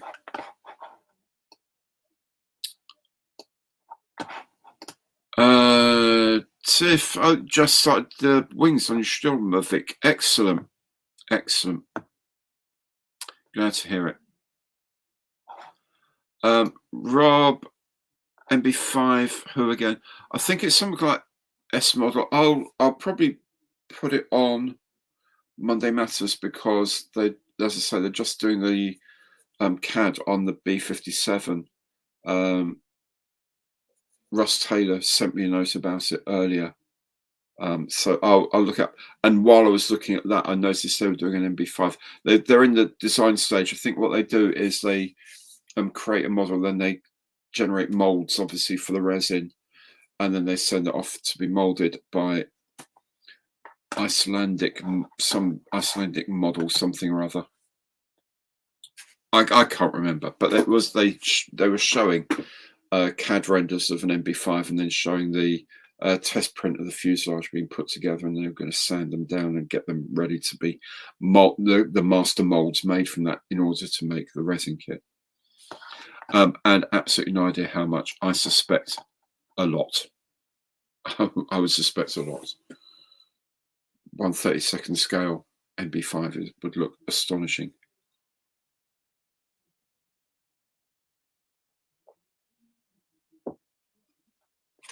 Wow, that is something.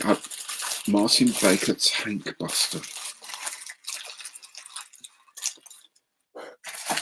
It goes to show you necessity is mother of invention and all that. I mean, it's just quite an astonishing aircraft. Now, fixed undercarriage as well, so it's kind of bizarre.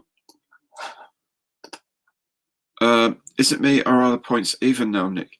Well, Nick gave 2 clues, so that's 2 all for today, but he was 2 points down to begin with, so it is still 2 points up to the viewers. I think he imagined he was going to level it off today, because that is a weird plane to have.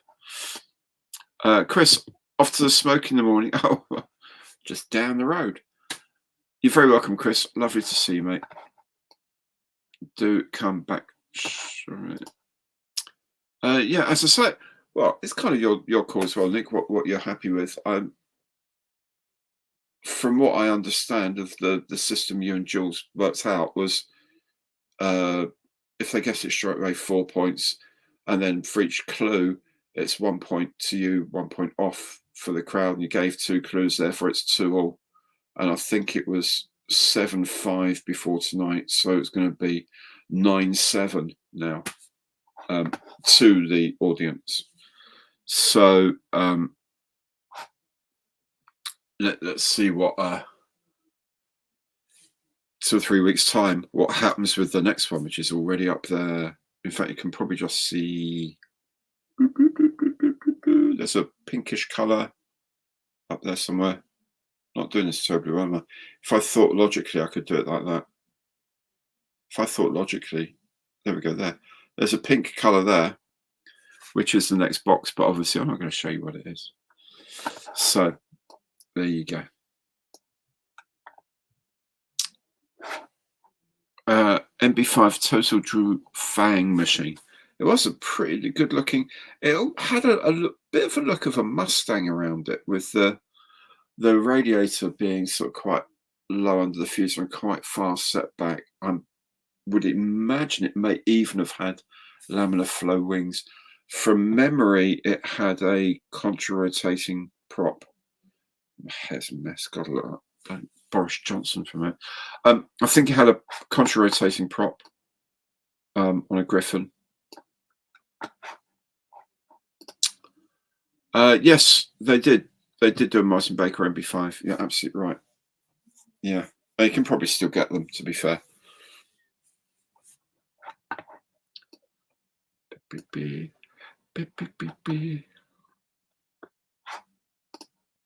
Does Nick get his pink recycling bags free from the council? I have no idea, but it's kind of it's always fun when the post is coming up. And he knocks on the door and I check it. Oh, he's got a pink box. That's coming from Nick. That's mystery box. Nick has sent me something. Absolutely hilarious. It's almost like a trademark. You know what I mean? Graham, night or pre-work slumber beckons. I know the feeling, mate, but thank you so much for joining in, Graham.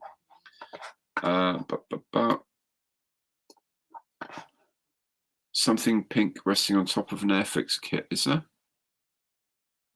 It's not an Airfix kit, that one, is it? Oh, it's a very, very old Airfix kit. That's a Hudson one there. I can't see anything else pink up there, though, that I'm aware of.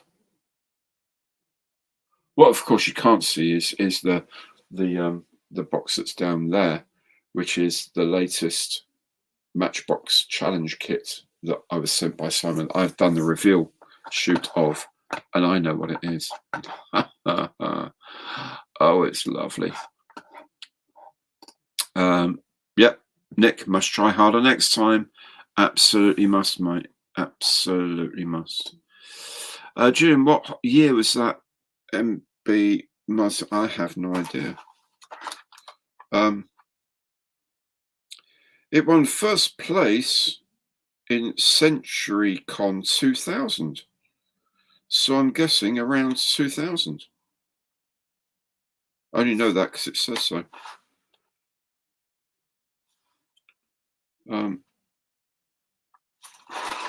So yeah, and I don't know whether that means the kit won it or someone made a kit of it and showed it at IPMS Toledo and got first place with it.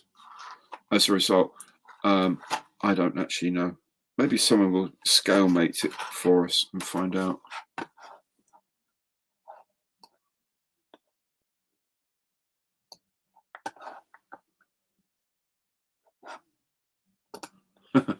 Nick comes. Thanks everyone. My wife is delighted as my stash fills our loft. Oh, trust me, that's like about half the stash now.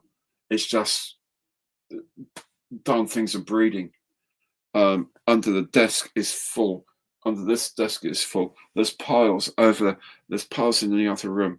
And that's after I've sent out some stuff today. Obviously sent out the raffle winners boxes went out today, and a couple of other bits went out. But there we go. Nick, better try something a bit left field next time, like a fire appliance. Do you know what? It could, yeah, absolutely, absolutely. Hope it's the Whistling Outhouse. Do you know what? ICM did a kit of an outhouse, didn't they? Just around the time of the invasion. That's one of the things they had on. It was quite amazing. DJ Sonic, hey dude, how you doing? Good to see you, man. Hope you're doing very, very well. Hope that Mustang kit of yours is going on okay. Andy Wilson needs to see if Hannah sell Mojo. I did ask really if they could have it, but they don't. They can't package it up for. Apparently, it's illegal to send through the post or something. I think we all need that. I mean, the real aircraft. Well, I'm guessing World War II because it's got the sort of a desert scheme, no, the classic Desert Air Force scheme with the stone and dark earth and the azure blue underneath. So I'm guessing that is going to be end of the war, and I'm also guessing that after the war they wouldn't have needed a thing like this. So yeah, I'm guessing as a project it probably was about 43, 44, something like that. I would guess. So yes, so I've still got the Halifax to build and 2 more Maxwell challenges to do. Yes, I have, before I get to the latest one. Yes, I have. I need to start that Halifax this week. It's nagging at my very soul, at my very core, that I want to start that kit. So I really, really, really like it.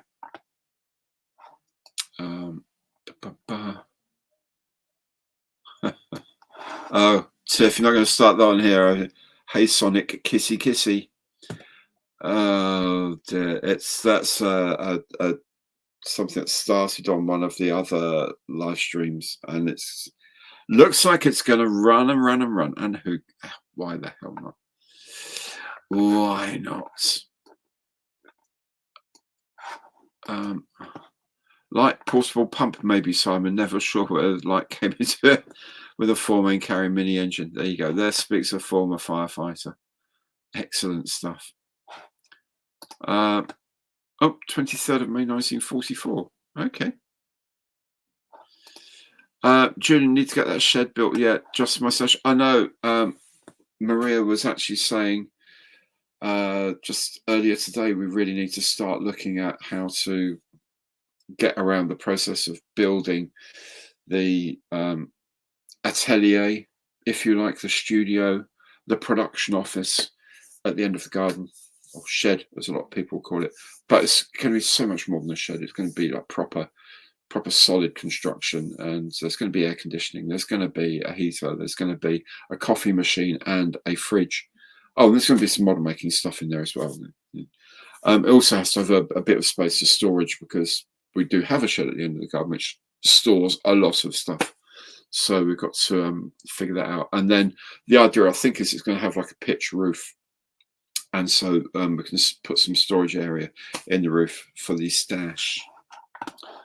But yeah, we've got to start thinking about that fairly soon. Yeah, Rob, Monokit, they do. It's amazing, especially sort of in like November time. I noticed suddenly there's a rush of new deliveries that appear. It's quite astonishing. Oh, we've got 2 fire fermenters. Yeah, going together. Excellent. Grand to see it. It's very like that Japanese paint that was in Godzilla -1. Yeah, that was the I built one earlier in the year.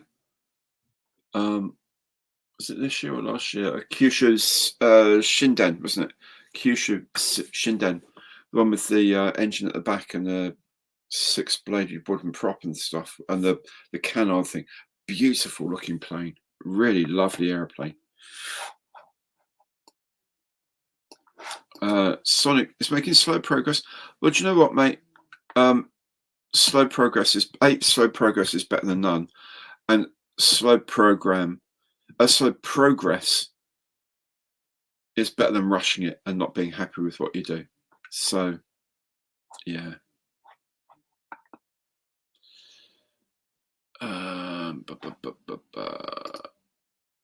Love the late hatchback ICM 148. It might be a bit too big for them for 148. Might not.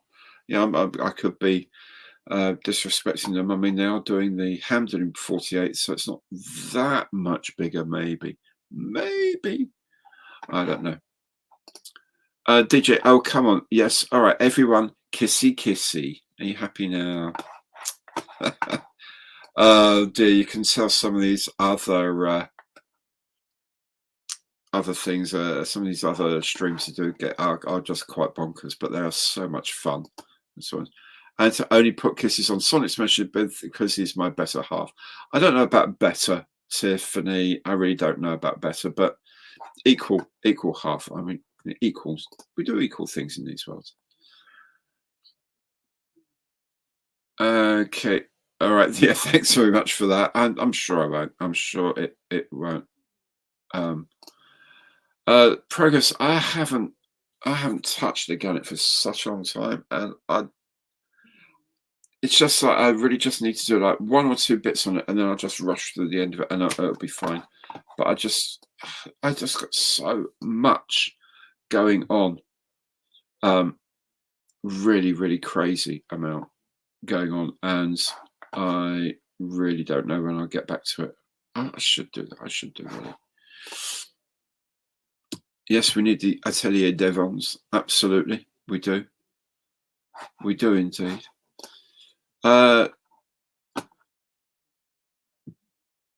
Single maximum length for a Cat 5 is 90 meters. Well, the garden isn't 90 meters. It's about 20 or 25 meters. To the router, however, I don't know. Not sure. I'll have to measure that. Yeah, I'm aware that I do need to have wired access to the internet down there. But our neighbours did it.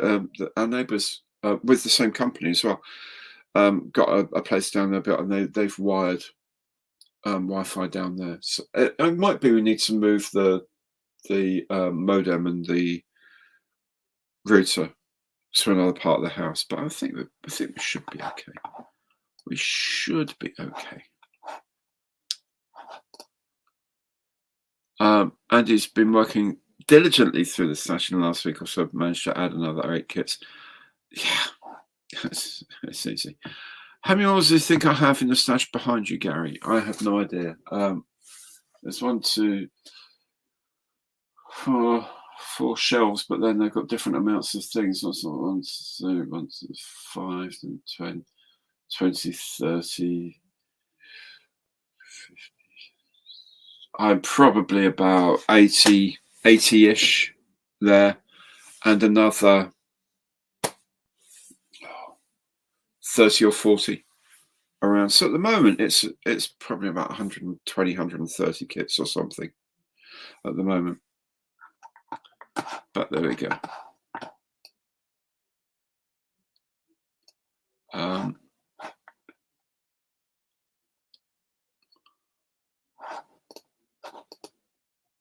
DJ says, nah, looks-wise, Tiff is defo better. Don't be so harsh on yourself, DJ. Sonic, old boy, don't be so harsh. Yes, I know that Nakon Phantom set is astonishing. It's vast and it's expensive. So it's ICM's favorite thing to do. They make all these lovely things and put them together in a really cool set, and it costs a lot of money. I wish I'd basically see the build Tiger Moth. What kind of starter kit needs to be right? Although I would say, because I was shooting at the box opening of it today, actually. When I look on the Airfix website about this, they call it a gift set, not a starter set, and there's quite a difference in their mind. It is skill level 1, it says, but there's quite a lot of things where you have to cut bits out the fuselage for the anti-spin strokes on the tail. You have to cut out a bit of the rear fuselage to do that, which I think is pushing it for a skill level 1, especially when the fuselage is so small. Sorry, there we go. That's the size of the fuselage there, and it is very, very small. Now that the plastic is considerably thinner there, I've just noticed. Plastic is a lot thinner, so maybe that will help clear it out. You can also actually, no, that's not going to do very well because that's going to mess up that. Well, that's not good.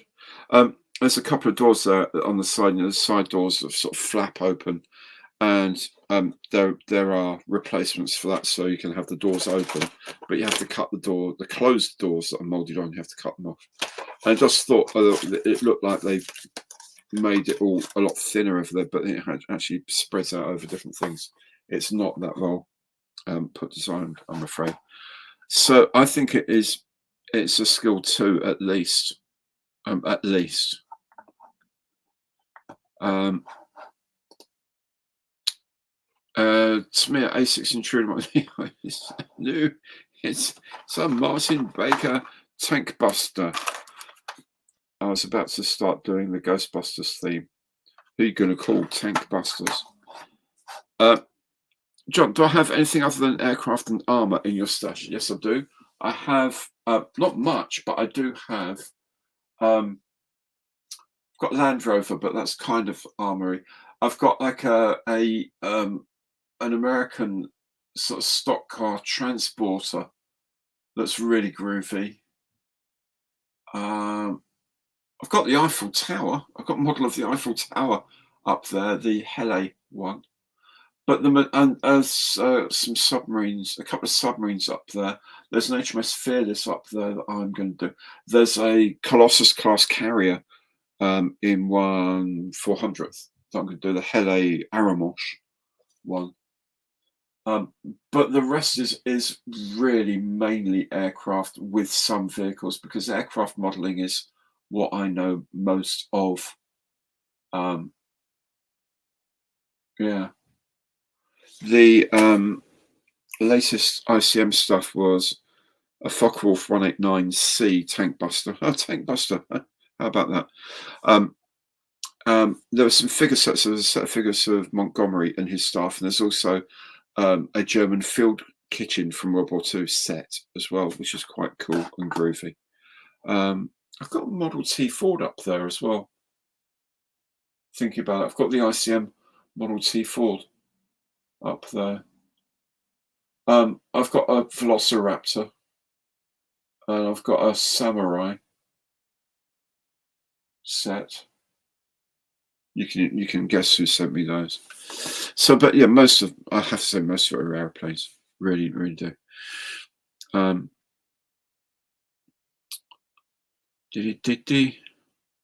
Well, it's all it is. Oh, Tiff, he's besotted or he's done something very wrong. DJ, it's very nice of you to say. You so gallant, so gallant.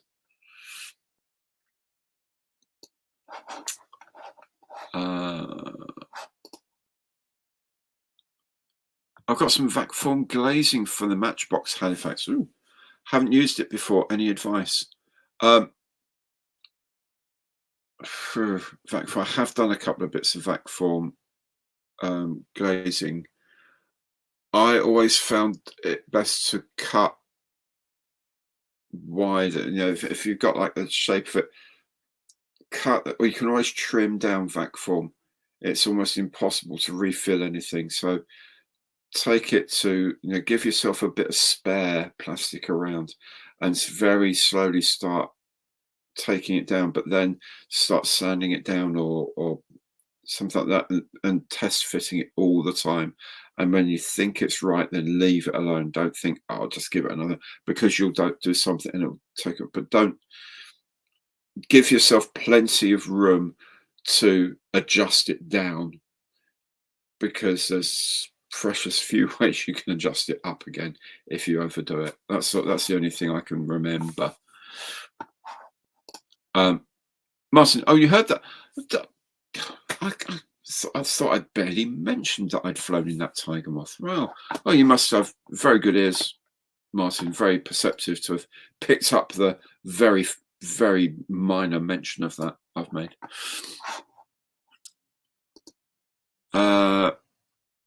Peter, over 260. Oh my goodness. Oh, cars, yes.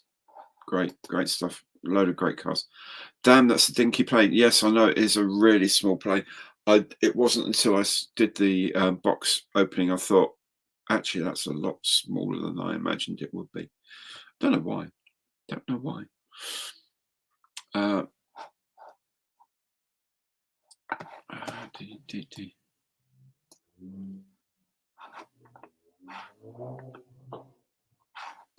Oh, here we go. So at the weekend was instructing the wheel out on cutting that part. Oh yes, that part out on his 148th tiger moth. I've got one of those up there somewhere.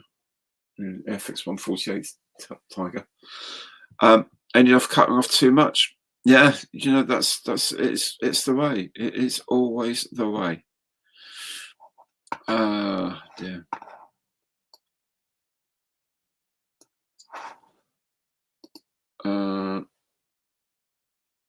Yes, not too keen on new tuning of the Tiger and Sherman by Airfix. Are those the starter set ones, the 172nd ones you're talking about? Because they are designed as starter kits. They're designed as really, really simple things to build. Yes, one was only ever a prototype. Yes, I believe it was. It was, and it never went into service at all. Oh, you built model of the Eiffel Tower. It's very nice. Well, quite big. Yeah, I think it is quite tall. You know, half a meter or something tall, or something, or maybe a bit less. But it's quite a big beast. I will do that one day. We'll have to do that. Yeah, the plastic on the Tiger is deliberately designed to be just a little too thick to cut with a modelling knife. Yes, I will think so. I will think so. Mark, got to go. Thank you to Gary. It was great. Glad you enjoyed it. I enjoyed it too. And very good of you to drop by. Thank you very much.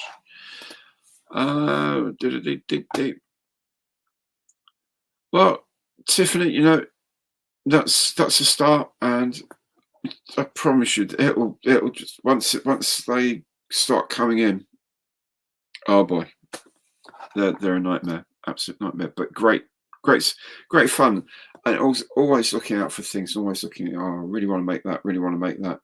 And you pick up little bits and pieces here and there, and then before you look at it, you turn around and you've covered a wall. It's pernicious. It sneaks up on you. You don't realise it, but it happens. I promise you. June, I've got to go. Good to see you, my friend. Thank you so much for dropping in. I'll see you on one of the many other streams around.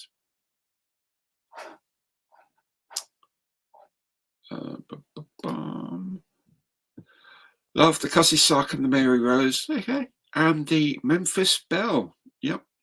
Cussy Sark and Mary Rose are quite small. Well, the small starter ones. Yeah, they can be quite cool. I've made both of them. You know. Very good. Very good. So, Andy, nice man from Amazon bought me a new shelf today. Excellent. Oh, okay. So you need a final DIY with available bills. That's the spirit. Well done. Well done, you. It would take me 10 years to build your stash. It's going to take me 10 years to build my stash, mate. That's the problem. And actually, I haven't been making a lot of kits recently, which is something I need to address because I've got some stuff I really want to finish, and then I really want to build. So I need to start catching that up on there. Tiger Moth Aerobatics over West Sussex. Heaven. Absolutely couldn't agree with you more. Tiger is such a lovely plane. Oh yeah, the Jeep starter set at skill level 1. I know it is a fiddly beast, isn't it? This is my one here. I've sort of got through. I mean, some of this stuff on here is just ridiculous. Like the rear view mirror is so small. Again, you know,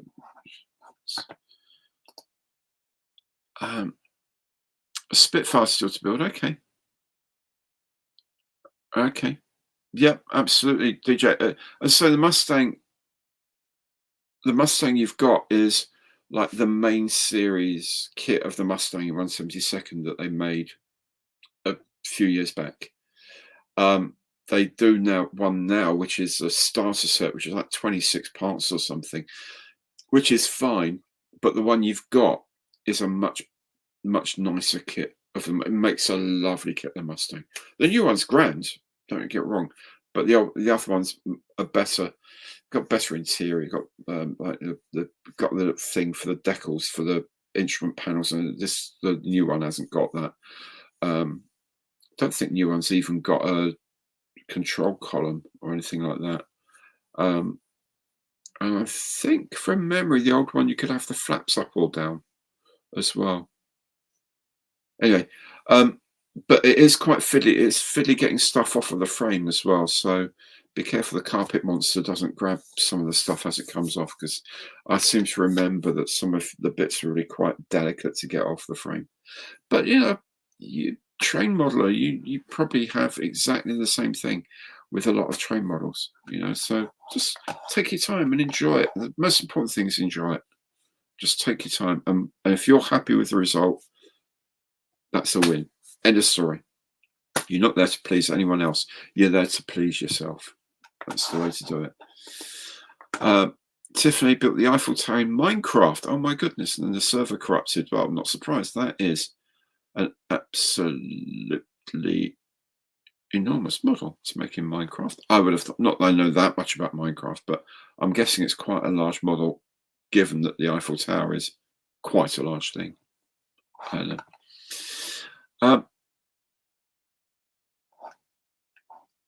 Oh, here, nostalgia trip. Remember Bob Symes Model World 1975?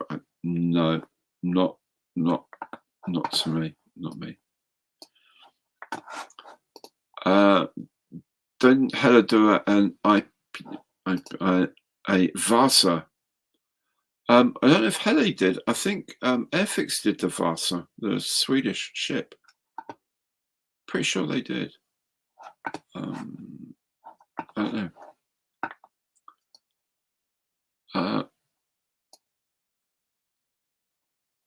Oh, what's this?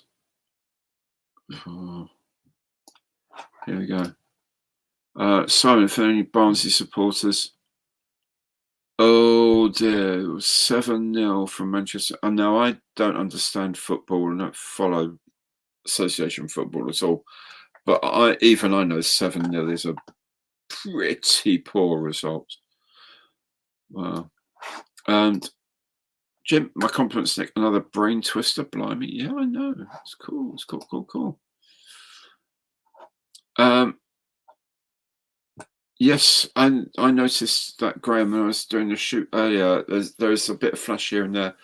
I mean, the tooling's not ancient, but it's not brand new. I think 2013 from memory.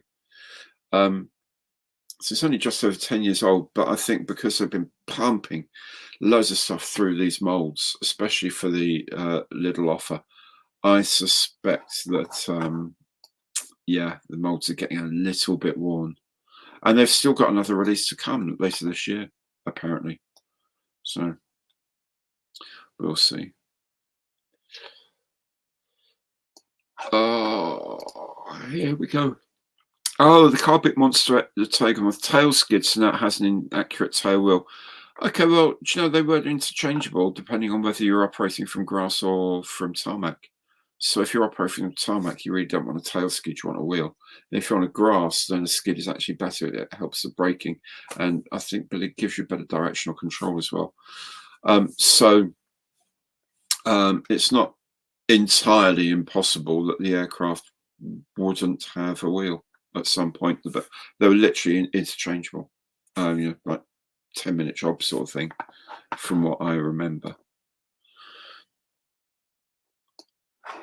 Martin, just about to push the button on the Qatari Brian Lane Spitfire.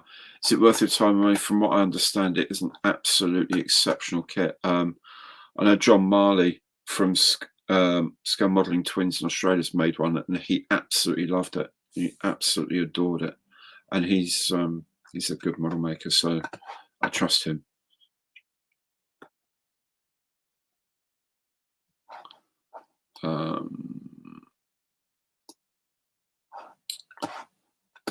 Oh, Pi control lever just snap. No, that's the joystick thing.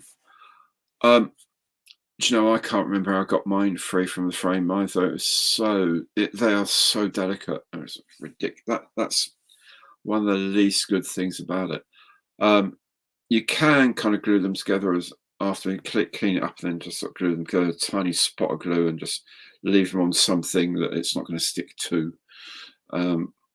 And you can get them back together again. But yeah, one thing you can actually no, it's tricky. What you can do is you can get a blade, like a knife blade, and heat it up a little bit, and just more sort of melt your way through the plastic. But you've got to be away from the part, otherwise obviously it's going to melt the part. So you'll end up then with the joystick with two big blobs of stuff on the side, and then they're easier to take off individually. It's because whilst they're on the frame, if you try and cut something off the frame, as your nippers work, it sort of pushes, it puts a stress on the parts that sort of pushes the part aside slightly, and that puts a strain. If it's a very thin part, it will snap it. And I do it all the time, all the time. I'm still trying to figure out how to get around that, but yeah, I think people say a hot blade or a very fine modelling saw, but again, you've got to be so careful with those. It's not the greatest bit of design, I have to admit, that bit.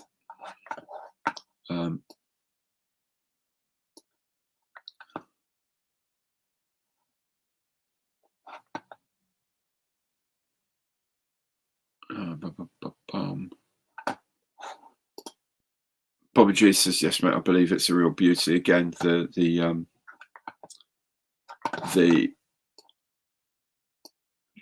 Qatari one.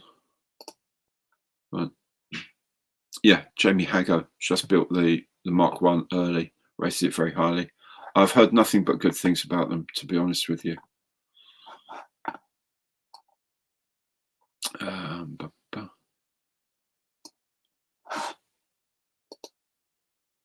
Academy 177B something, and it's a dreadful, oh dear, bit unlike Academy to do that. Simon remembers Bob Size as a 99 gauge model railway. Oh my goodness me. Wow. Rob, the Qatari kit is like a history lesson in polystyrene. Oh, it's prosaic. Very interesting.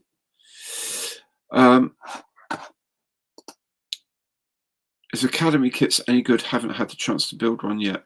I haven't made many Academy kits actually. Actually, I've just got an FA18F in 1/72 from Academy. I've built a few, and they generally I've had a good time with them. Obviously, this B17 there was not so great, but yeah, I think it's cool. I think it's cool.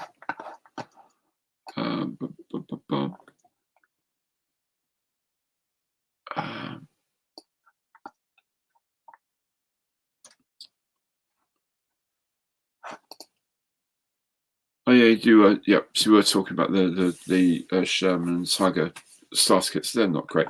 And the big problem with the Sherman starter kit, of course, isn't the hull is wrong for a Sherman Firefly because it's still got the bow gun in it, and of course the 17 pounder had bigger ammo, and that's take the bow gun out, and they would put some tracks to cover it up, so it's not even a proper Sherman Firefight, which is a pity. But there we go. Jim is going. Oh, it's 10 o'clock over here.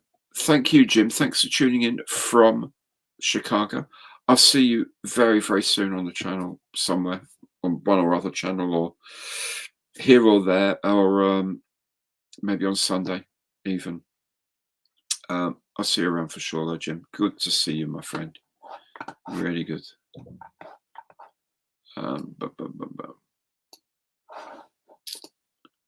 Okay. Oh, you splash out on a pair of God Hand nippers, and I've not had issue getting small parts off the frame.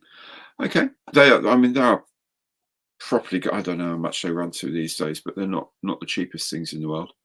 I don't have them. I've got a set of cheap nippers from Temu that I use that work actually pretty well, although they're getting slightly blunt now. Might have to get another one. It costs all of about a £5 or something. Yeah. But yes, a lot of people do say God Hand nippers are like the best. Double O gauge. Yeah, so it should have been double O gauge, not 99 gauge. 3 pints in. Oh dear goodness. Oh dear.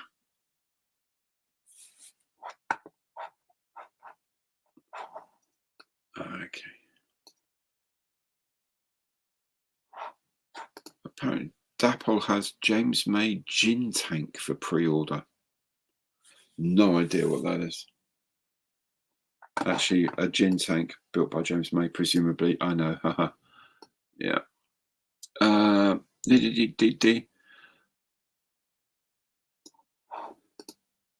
Simon, yeah, absolutely. You have to do it. You have to take the whole gun off because it is pretty awful.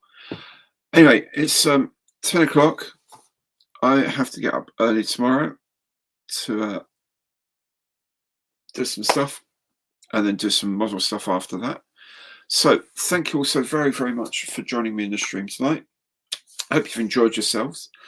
Hope you've remembered to click the old like button, the old imperial thumbs up. Hope you've enjoyed it enough to come back for another live stream, which will be the first Thursday of next month, which is the 3rd of October. So only just over 2 weeks time, 3rd of October, we'll be coming back. Do keep coming back to the channel. There's plenty more coming up. The Tiger Moth will be coming up very soon. As I said, I just shot that today. Shot something else today as well. The opening for a long way forward, actually, isn't it? I've really got to start building that Halifax. The next Matchbox Challenge. There's some more stuff I'll be doing this week. And anyway, come along, watch the channel. I'll see you around. I'll see you for Monday Matters. Of course, those of you who picked up memberships today, you will need to check out on the Saturday. You'll probably get a notification from YouTube that there's a new thing for you to watch, a supporter special for you to watch, and now you can watch it. So I hope to see you again as well. Thanks all of you for joining. I will see you soon. and enjoy your modeling. And I'll catch you all another time. Thanks for watching so much. Good night.